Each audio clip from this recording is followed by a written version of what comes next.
voy a hacer la claqueta de esta sesión. Vamos a darle continuidad a la segunda parte del taller. Esta es la 7ª sesión y se titula La maestría del diálogo. Deberíamos colocar una premisa debajo que dice: nuestros personajes no hablan como nosotros.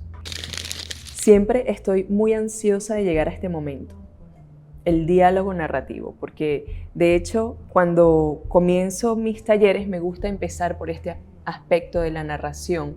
Nos ahorra muchísimo tiempo. ¿Qué quiero decir? Los participantes aprenden a emplear los diálogos mientras escriben y a mí, por supuesto, me llega material mucho más prolijo, ¿no? Pensamos que abrir una conversación entre los personajes solo hay que tirarlos en una escena y que ellos comiencen a conversar de cosas, lo que se nos vaya ocurriendo en un tiempo indeterminado, pero no, el diálogo se las trae. De hecho, cuando doy talleres aquí en Venezuela o afuera, fuera del país, siempre hay escritores, escritoras que aún cuando ya han publicado sus libros caen patas arriba porque se dan cuenta de que el diálogo en realidad está sujeto a ciertas reglas. Este es un aspecto que parece no muy importante, que parece como natural y es lo que necesitamos transmitir, la naturalidad de un diálogo, pero como ya acabo de decir, tiene sus normas. Entonces, en esta sesión vamos a concentrarnos en aspectos generales del diálogo, cómo construir diálogos eficaces y en su parte práctica, cómo usarlos, cuáles son los símbolos que nos dan las señales de que acaba de comenzar una conversación, cómo usar la coma, el punto, dónde va el punto, cómo usar el inciso dentro de un diálogo, que es donde interviene el narrador. Eso lo dejaremos para el curso, la parte práctica del curso, ¿no?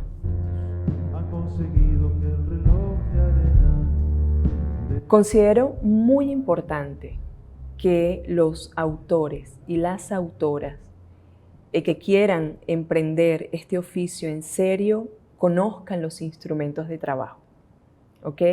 El instrumento de trabajo nuestro, ¿cuál es? El lenguaje. Tenemos que conocer muchas de sus normas, pero también los espacios de trabajo. Si trabajamos en Word, conocer todos los componentes de este espacio para que cómo podemos formatear un texto. Es decir, conocer el instrumento, el espacio y los recursos narrativos. ¿Por qué? Por muchas razones, porque primero nos respetan como autores, tenemos que presentar textos prolijos. Es muy importante saber dónde encontrar el guión de diálogo en Word o hacer algún atajo del teclado, ¿ok? Todos estos elementos nos permiten presentar textos mucho mejor formateados, respetar las sangrías. He escuchado autores que entregan los manuscritos como les salgan y dicen que de eso se debe encargar un corrector ortotipográfico, un corrector de estilo. Sí, es cierto. Pero nuestro trabajo es intentar entregar el texto narrativo de la mejor manera posible. ¿Ok? Partiendo de allí, entonces, hablemos del diálogo. ¿Qué deseas? Preguntarte si se te hace familiar este rostro. No lo sé. Mi memoria es mala. ¿Ah, sí?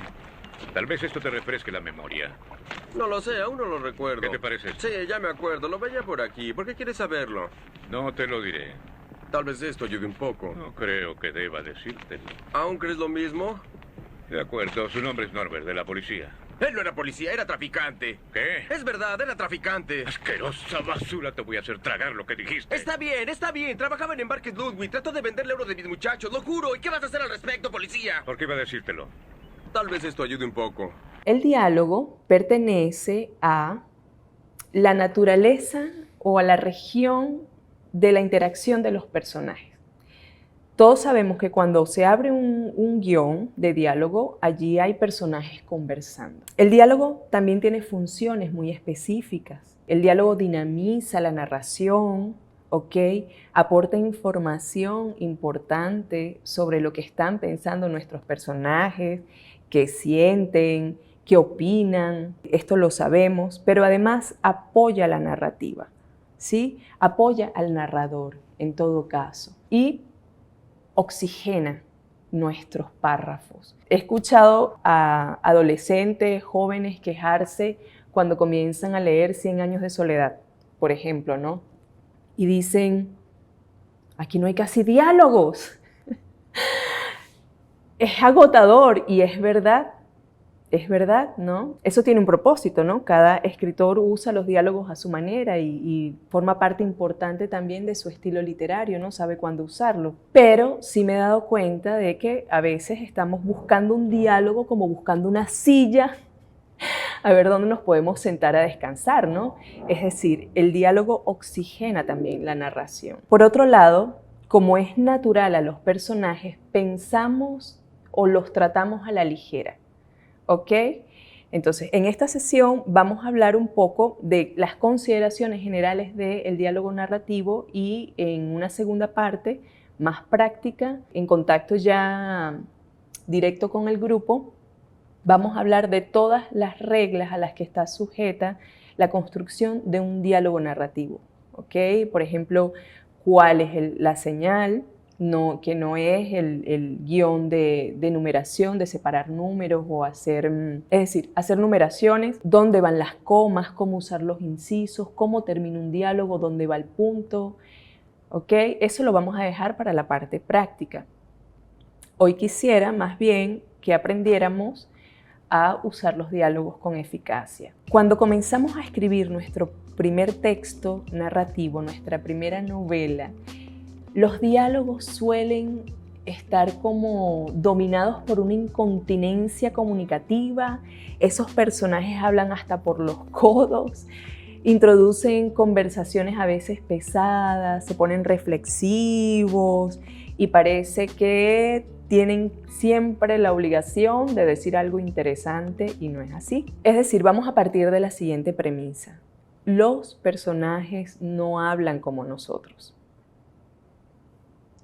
Es importante. ¿Por qué? Sí, en algunas sesiones he dicho que los personajes son entes vivos, con una lógica propia, con una inmensidad, motivados por pasiones, pulsiones igual a nosotros. Aquí en el diálogo pasa algo muy contradictorio. No hablan como nosotros los personajes porque si nos ponemos a analizar nuestras charlas, divagamos, estamos llenos de muletillas, a veces damos como demasiadas vueltas para llegar a un punto o damos demasiados rodeos para dar nuestra opinión. Y en literatura hay algo que se llama tiempo, el tiempo narrativo. Si nosotros usamos diálogos con estas características, a menos que sean construidas adrede, estamos rompiendo la tensión, estamos rompiendo el hilo de la narración y estamos estorbando, en pocas palabras. Es decir que, entonces, en primer lugar, el diálogo, mientras más concreto, mucho mejor. ¿Ok? En la literatura se maneja de esta manera. Otro aspecto importante del diálogo es que se abre una conversación en medio de una situación. Planteamos una situación, estamos en medio de una escena, ¿sí? Y a partir de entonces abrimos el diálogo. El diálogo tiene que ser coherente con lo que está pasando. ¿Ok? Es muy importante esto. Tratemos de evitar usar, por lo tanto, los diálogos de manera indiscriminada.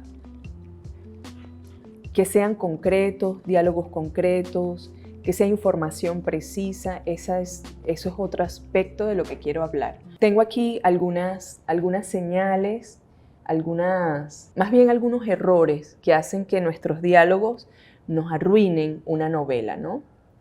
Por ejemplo, número 1, diálogos redundantes. Me refiero Aquí muchas veces el narrador está dando información y la repetimos en los diálogos. El narrador dice, está haciendo un día soleado, hace calor, la ciudad está bullente, hay mucha gente por todos lados, por decirlo de alguna manera, y cuando mi personaje va a intervenir, repite la misma información. Eso es lo que llamamos diálogos redundantes. Entonces mi personaje dice, ¿qué calor está haciendo? Se supone que, en este caso, el diálogo lo que hace es complementar la información del narrador, ¿ok? Un segundo aspecto, un segundo error, mejor dicho, querer convencer a los lectores de ciertas ideas.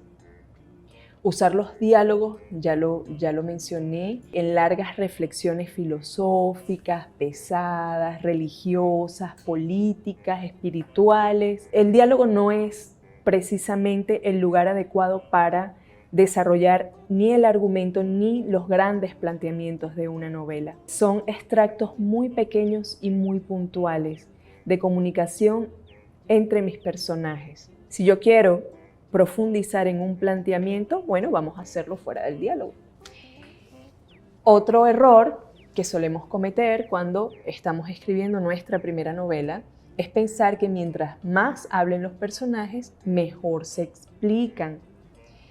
Pensemos en esas personas que hablan demasiado y dominan toda la conversación. ¿Qué sucede? Nos aburren, detienen la trama. El diálogo detiene la trama de por sí. A ver, hay momentos, hay lugares en la novela para hacerlo. Además, solemos extender la conversación más de lo debido. Entonces esos personajes ocupan demasiado lugar en la escena. Otro error que solemos cometer también es usar diálogos de relleno, porque no sé qué decir, porque quiero resumir en un diálogo todo lo que hay alrededor. Ojo con esto, puede acusar a un narrador perezoso. Construyamos la escena, aportemos sensaciones a nuestros lectores y usemos los diálogos para cosas muy puntuales como ya lo dije. Ahora, creemos que nuestros personajes siempre tienen que saberlo todo y siempre tienen que decir algo interesante, no necesariamente, ¿no? Lo que sí es cierto es que nuestros personajes tienen que hablar como son, tienen que responder a su naturaleza, al oficio que practican, la profesión, su clase social. Esto ya lo hemos conversado en alguna otra oportunidad. Así que los diálogos también tienen que responder a ellos mismos, a la naturaleza del personaje. Hay un libro que publicó Sensala Ediciones hace muchos años que a mí me ha sido muy útil para dar talleres y para trabajar con autores y autoras. Es un libro, se llama Los Caminos del Cuento, pero es muy útil para aprender a trabajar los diálogos. Si ya conocemos los errores, qué es lo que tenemos que evitar a la hora de construir nuestras conversaciones, bien, entonces, ¿qué es lo que hace a nuestros diálogos eficaces? ¿No? Entonces, en base a este texto, el escritor Juan Manuel Parada nos dice: los diálogos tienen que ser comprensibles, evitar diálogos rebuscados, ¿ok? Tienen que ser directos, claros, significativos, emocionantes, comunicativos, concisos, muy concisos, interesantes, ¿no? Crear expectativas de lo que está ocurriendo en esta situación, en esa situación específica, ser dinámicos y darle, por supuesto, una sensación de continuidad. Versátiles, naturales, sugerentes, complementarios, porque enriquecen la historia que se está contando. Son demasiadas cualidades, demasiadas virtudes para un diálogo y a lo mejor no vamos a poder mostrar todo esto en un diálogo, pero podemos concentrarnos en algunas de ellas. Además, el diálogo, aunque parezca que detiene la narración, lo que está haciendo subterráneamente es darle continuidad a todo lo que está pasando. A lo mejor nuestros diálogos no necesariamente tengan que tener, como ya dije, todas estas cualidades, ¿no?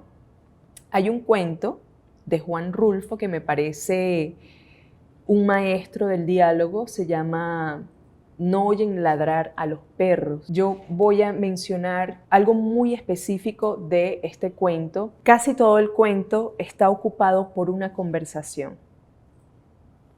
Hay muy poca información en párrafos de dónde están, qué está pasando, ¿ok? Y son pistas que vamos a ir recogiendo de lo que se dicen, de lo que dicen los personajes, ¿ok?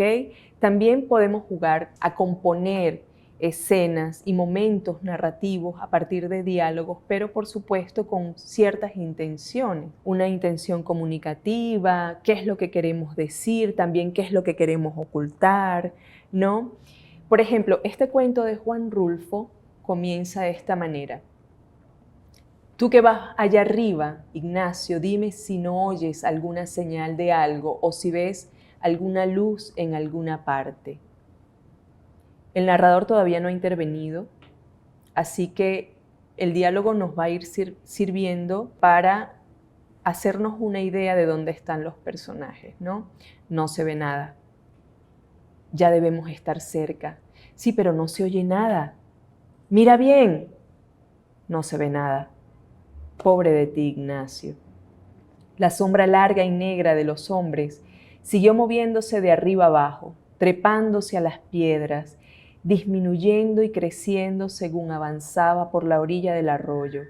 Era una sola sombra tambaleante. Aquí interviene el narrador y le da movilidad, nos hace avanzar en la lectura. Entonces, yo recomiendo mucho a Juan Rulfo, a Hemingway, para que aprendamos, asimilemos un poco cómo trabajar los diálogos en medio de escenas y cómo poner información específica que nos va a dar la sensación de estar recibiendo claves de la historia. En este cuento de Juan Rulfo se manifiesta, por supuesto, una destreza extraordinaria.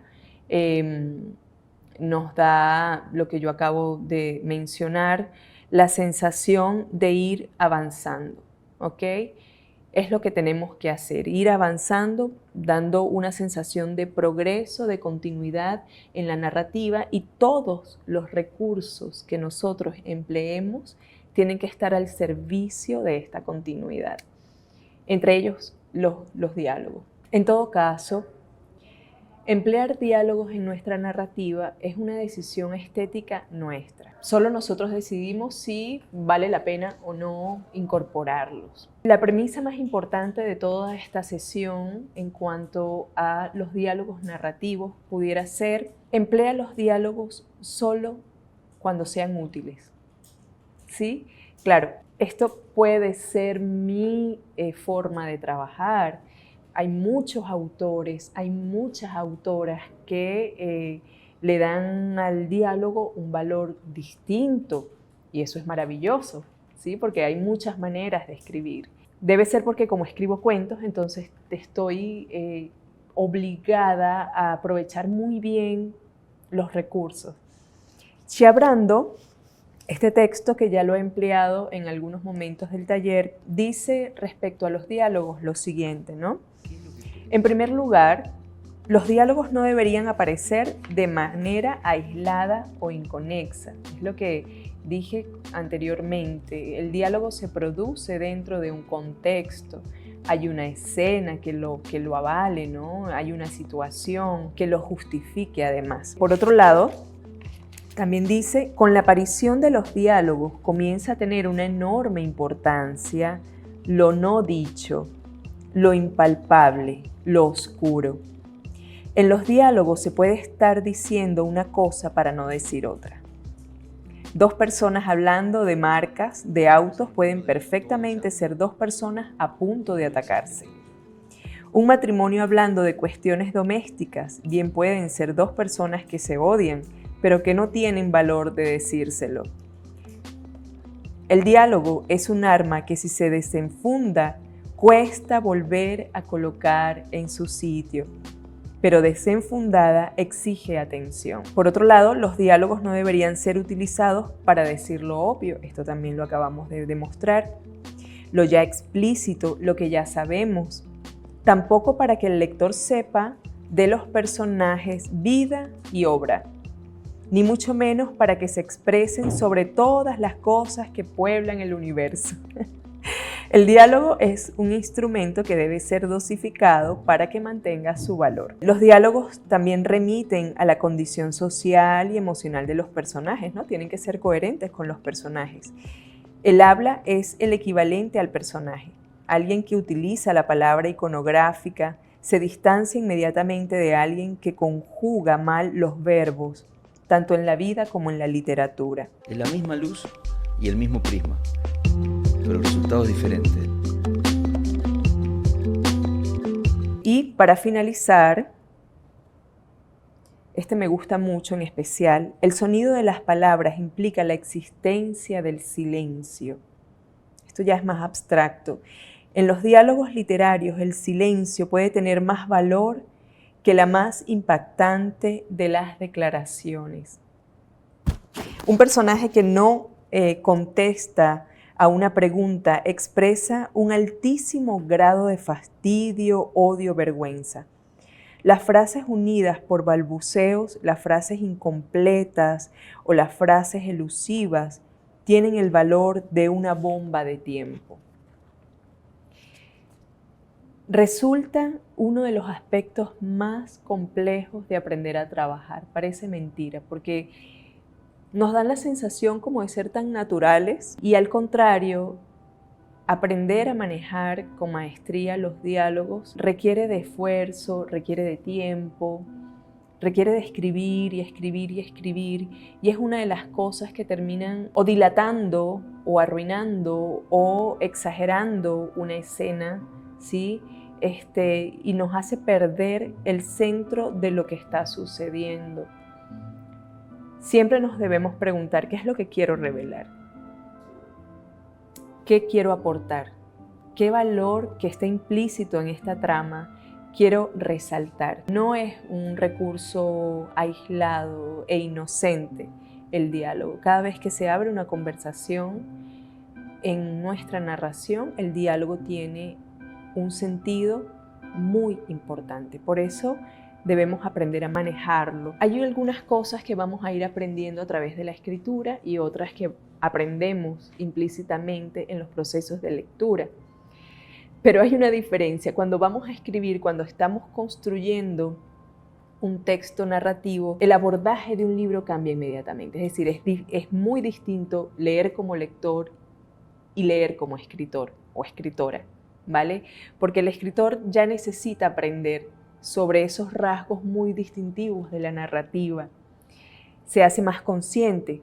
A veces incluso pasa que nos podemos estar como perdiendo la historia cuando necesitamos aprender a cómo utilizar algunos recursos porque estamos súper enfocados en ver cómo se usa el diálogo, cómo se usan, por ejemplo, cómo describir con mucho valor, aportar nuevos valores, cómo huir de los lugares comunes. Es una dimensión totalmente diferente la lectura que le hacemos a los libros cuando estamos armando un texto literario y tenemos todo el derecho a hacerlo porque forma parte de nuestra formación. Esta sesión que parece inabarcable es una de las más complejas. La vamos a terminar de completar con ejercicios prácticos.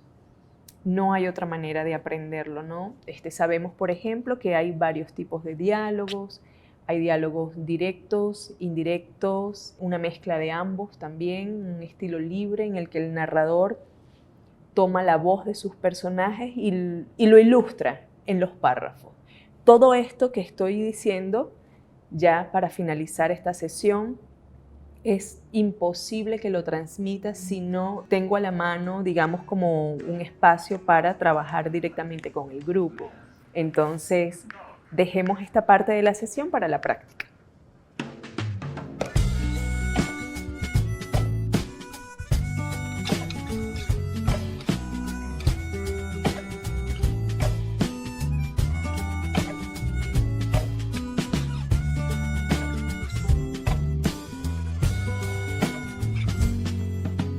Hasta ni siquiera ser tomado en cuenta en un concurso literario, muchas personas, perdón, ya va, creo que me perdí. Perdón. 18 de octubre, miércoles. Esta es la continuación de la segunda parte del taller. Se titula La maestría del diálogo y la premisa es: nuestros personajes no hablan como nosotros. Bien. Yo creo que